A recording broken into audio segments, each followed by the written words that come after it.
The most important political event of 2024 is that the right turned to be right and the left turned to be wrong. Not just the election result. The results of the leftist policies were catastrophic. You look at the United States, you look at Canada, you look at Argentina, and of course, the voice of the American people was so resolved.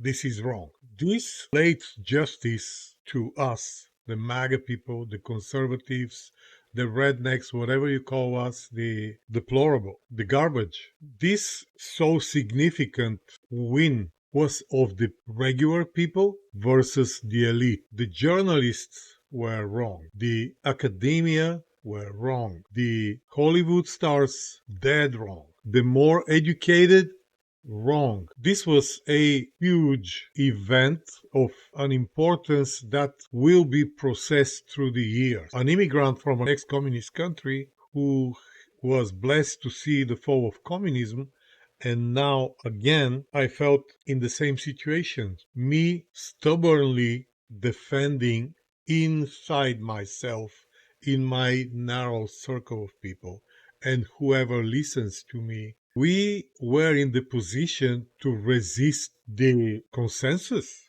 Like, come on, everyone says you're wrong. And we were like, no, this cannot be. So that is how we people in communism lived. And then we saw all that pile of cards crumble. Now I had the same feeling. Now I don't have to create multiple accounts in Facebook because they stopped banning us. But it was normal. It was okay for people to lose their jobs, and it was okay for people to be ostracized for being normal, for not accepting men in women's sports, entire organizations, the sports elite, the scientific elite. So everyone who matters, or the large majority, were wrong. As a society, we were wrong. This old piece of paper, the Constitution, proved to be right once again. And the people who abide by it won again. This is historical, dear friends. Many societies didn't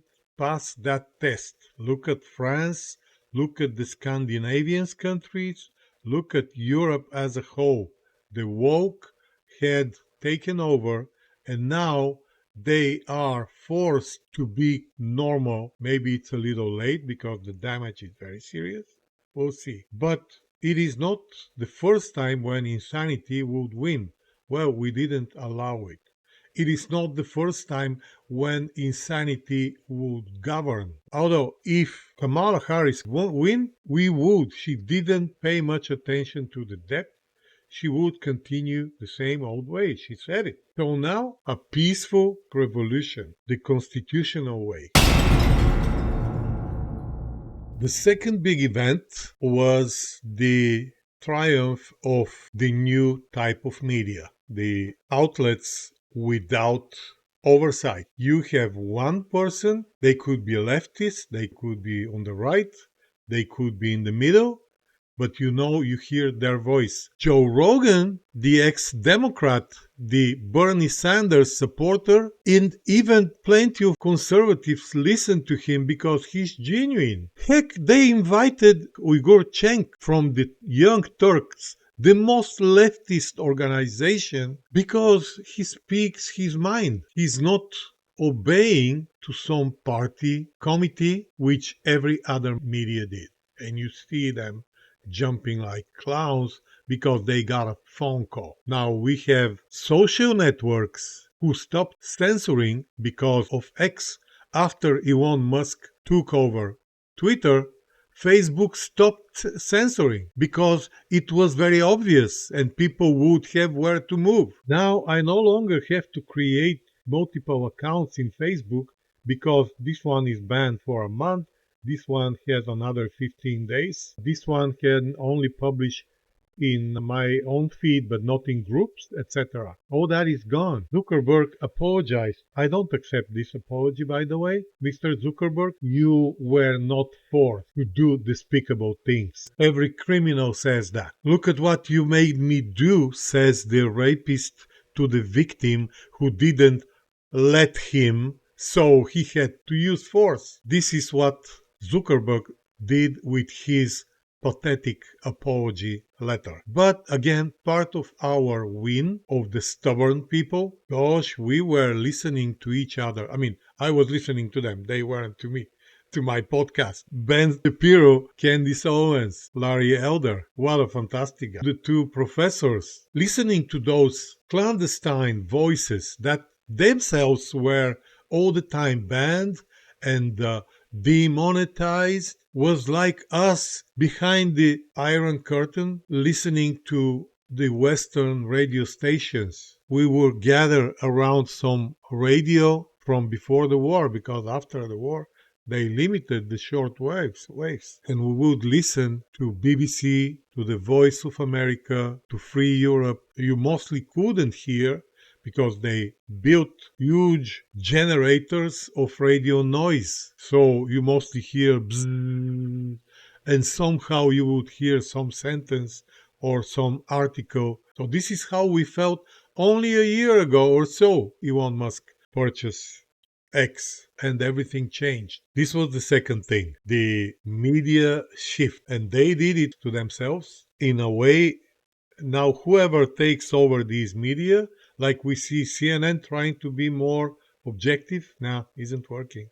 People don't trust them. Washington Post deciding to not endorse a leftist candidate, subscribers leave. They weren't replaced with conservatives subscribing because we don't trust them. This is a relationship broken. They will remain like dinosaurs. They will die slowly, ever less relevant. The third thing that started happening in 2024 will be the revival of the West. I don't know which one precedes which. Is it the cultural? Because the Bible says in the beginning, it's the word, it's the idea.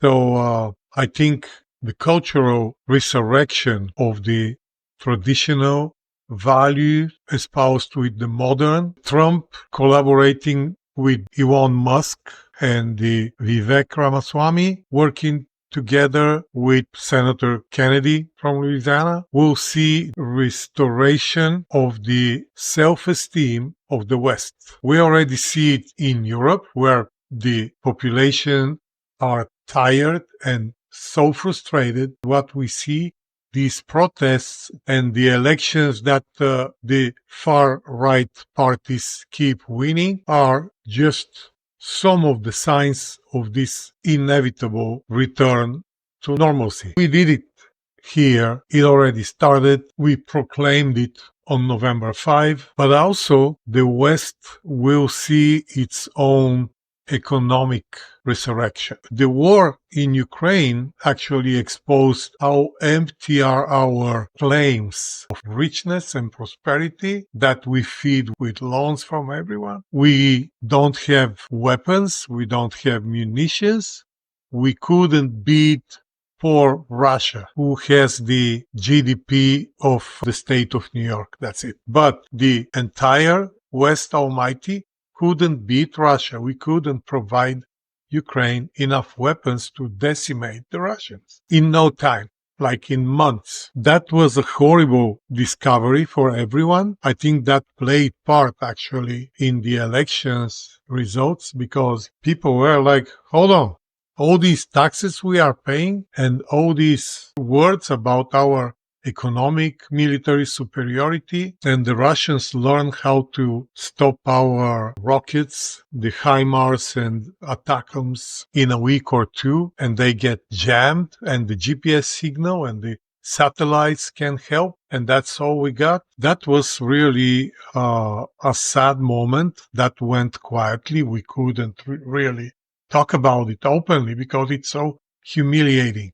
But I think every Westerner who has a brain realized that we cannot continue this road. So Trump wins. He's hell-bent to restore production industry, to restore the cultural values, to restore the self-esteem and the pride of the West, of the white people, to stop the insane self-hate and self-humiliation on every possible arena in the world, in the UN, in the UNESCO, and every other organization taken by people who hate the West, even when they are supposed to represent the West. Sorry, Hollywood stars.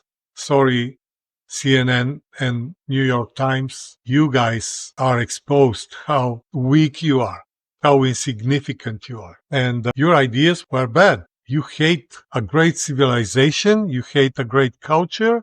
You hate a great religion. You respect every other race and you respect and give credit to every other religion, but not to ours, to yours. That was some psychic illness that you try to impose to all of us. Hopefully, the strong, the still healthy, resisted. So we will see plants built in America and in the Western countries, in Western Europe, in Canada, in Australia, because we won't be alone in this. If we are alone, good for us, because we'll gain strength and the others will have to buy from us. But I don't believe they will wait too long. We will have to relearn what we taught the Chinese, how to work with materials, how to mold those metals, how to make those plastics so shiny or give them some nice texture to be used in a smartphone or